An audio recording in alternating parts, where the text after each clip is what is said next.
আমি এইটুখানি বলতে পারি যে আমি যেরকম ভাবে এখনো মানুষের সাথে মিশছি, আগামী দিনেও সেইভাবে মিশবো।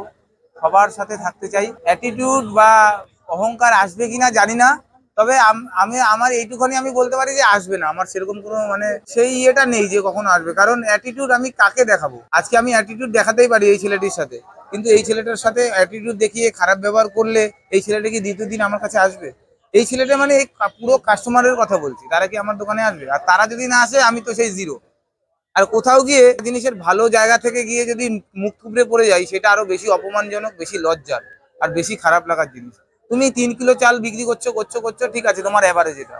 যদি কখনো গিয়ে যে 100 কিলো চালের থেকে যদি তুমি 10 কিলোতে চলে আসো, সেটা কোথাও একটা ব্যর্থতা, কোথাও একটা লজ্জার বিষয়। তো আমি সেই জিনিসটা হয়তো কোনোদিনও আমাকে এই অহংকারী মনোভাবটা বা এই অ্যাটিটিউডটা কোনোদিনও আনতে দেবে না। আর আমাদের এই ভাবনাটা কখনো আনতে দেয় না যে আজকে যে রাজা কালকে সে ফকির। আজকে আমার দোকানে লোক আসছে, কালকে নাও আসতে পারে, কালকেও যেন আসে, তারপরেও যেন আসে, বছরের পর যেন লোক আসে। সেরকম ভাবেই আমি মিশি আর সেরকম ভাবেই সবাইকে ভালোবাসি।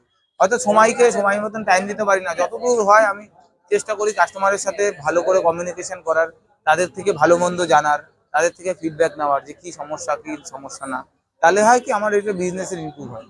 অনেক ভালো ভালো লোক আছে যারা আমাকে খারাপ বলে গেছে, অনেক বড় বড় ব্লগার আছে তারা আমার কাছে খারাপ বলে গেছে, কিন্তু তাদের সাথে সম্পর্কটা আমার এখনো একই রয়েছে, কারণ তারা খারাপ বলেছে বলে আমি আমার জায়গাটাকে ঠিক রাখতে পেরেছি। না হলে তো কোথাও আমি সেই ভুলটাই করে যেতাম দিনের পর দিন, আর কাস্টমার গুলো আস্তে আস্তে আস্তে আস্তে কমতে থাকতো। তো তারাও কোথাও গিয়ে একটা আমাকে ভালো, খারাপ বলেও একটা ভালো মেসেজ দিয়েছে যে আমাকে ইমপ্রুভ করার সুযোগটা দিয়েছে। তো তাদেরকেও অসংখ্য ধন্যবাদ। যারা পাশে আছো পাশে থেকো, এইভাবে সাপোর্ট করে যেও।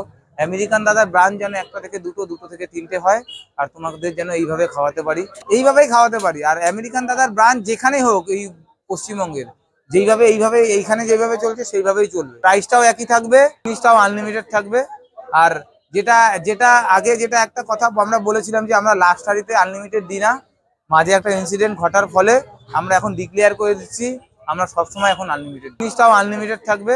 মাঝে একটা ইনসিডেন্ট ঘটার ফলে আমরা এখন ডিক্লেয়ার করে দিচ্ছি আমরা সবসময় এখন আনলিমিটেড। কিন্তু মাল যদি না থাকে কাস্টমারকে একটু বসতে হবে যে আমরা বানিয়ে দেবো, সেই সেই ওয়েটিংটা মানে ওয়েটটা করতে হবে। কিন্তু এখন কোনো লাস্ট হারিতে না, আমরা সবসময় আনলিমিটেড, যতক্ষণ থাকবে আমরা আনলিমিটেড। পুরোটাই লাভ হচ্ছে, যেটা দেখছো পুরোটাই আমার এক্সপিরিয়েন্সটাকে কাজে লাগিয়ে করছি। তো এই এক্সপিরিয়েন্সটা অনেক কাজে লেগেছে, আর এই এক্সপিরিয়েন্সটার জন্যই হয়তো আমি এত কিছু করতে পারি। এবার অনেকে বলবে যে দাদা আমেরিকার থেকে চাকরি করে এসে এই ফুটপাতে ব্যবসা করছো।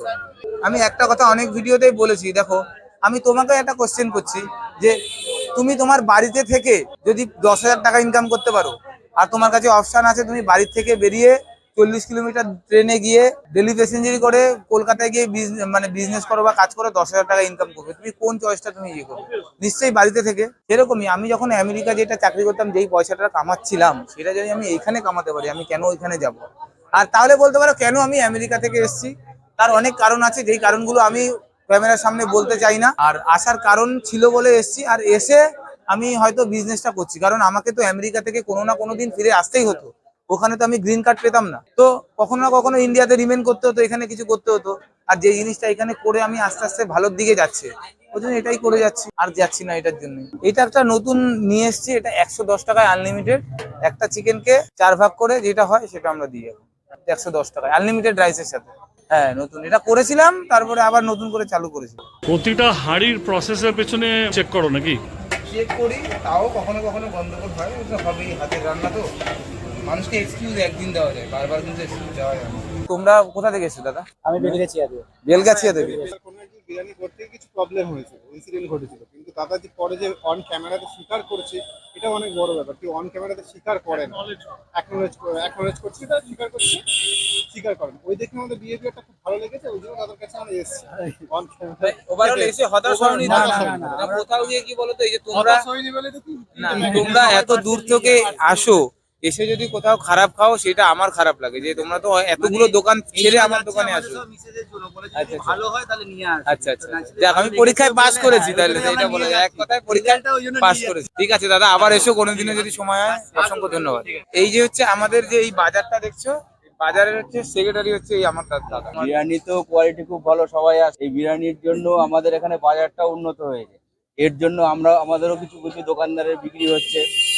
চাই আরো বড় হোক, আমাদের বাজার আরো ভালো হোক, এটাই আমার অসংখ্য ধন্যবাদ। পাশে দেখো দাদা, তাহলেই হবে। বসে খাবি তো?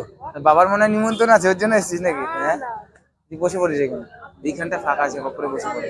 ও কাকা, প্লেট গুলো একটু তুলে নিও কাকা। হ্যাঁ হ্যাঁ ঠিক আছে, সমস্যা নেই, তুলে নাও। হ্যাঁ এরপরে একটা আছে, তারপরে আরেকটা হবে, আরো দুটো হবে। এখন 8টা 10, তো ওই তোমার মোটামুটি 9টার মধ্যে, 9টা 15-র মধ্যে ক্লোজ হয়ে যাবে। একটু দাঁড়াতে হবে, দাঁড়াতে হবে। হ্যাঁ এই হাড়ি নামছে তারপর। হ্যাঁ সে সমস্যা নেই, পেমেন্ট করে হ্যাঁ হ্যাঁ একটা বলে স্ক্রিনশট করে দিতে। এটার ব্যাপারে কিছু বলতে চাই না। আমার মতন যারা ব্যবসায়ী আছে তাদের দেখে আমি ব্যবসা শুরু করেছি। তো তাদের সমকক্ষ কোনোদিন আমি হতে পারবো না, আর আমি হতেও চাই না। আমি চাই মানুষ আমাকে এইভাবে সাপোর্ট করুক, মানুষ আমাকে এইভাবে ভালোবাসুক। সবাই চায় তার বিজনেসটাকে বাড়াতে, তার যাতে নামটা হয়, সবাই সেটা চায়। আমি মিথ্যা কথা বলবো না যে আমি চাই না। কিন্তু যাদের নাম তুমি বললে তাদেরকে দেখে কিন্তু আমি এই ব্যবসাটা শুরু করেছি। তাদের মেকিং ভিডিও দেখেই আমি এই ব্যবসাটা শুরু করেছি। এটা আমি বলবো যে আমার প্রথমত ভগবানের আশীর্বাদ, এটা আমার বাবা মার আশীর্বাদ। তারপরে হচ্ছে যারা কাস্টমার আছে তাদের আশীর্বাদ। কারণ তারা না আসলে আমি কোনোদিনও এত বিরিয়ানিও বিক্রি করতে পারতাম না। তারা সাপোর্ট না করলে আমি মানে সবকিছুর পিছনেই তো পয়সাটাই তো মেন।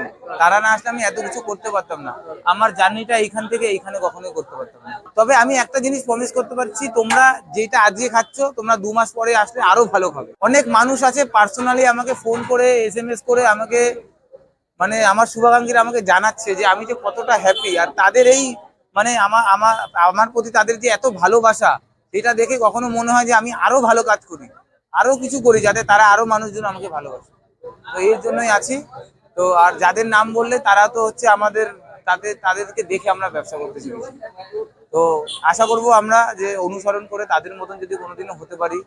আহ, যদি বিরিয়ানি বা পেটুকের বিরিয়ানিটা যদি আরো বড় হয়, ব্রাঞ্চ আসে নতুন, নিশ্চয়ই আসলে তোমরা জানতে পারবে। ইচ্ছা আছে নতুন করে ব্রাঞ্চ খোলার। তবে একটা কথা বলে রাখি, এখনো ঠিক হয়নি কোথাও খুলবো, ইচ্ছা আছে একটা খোলার। আর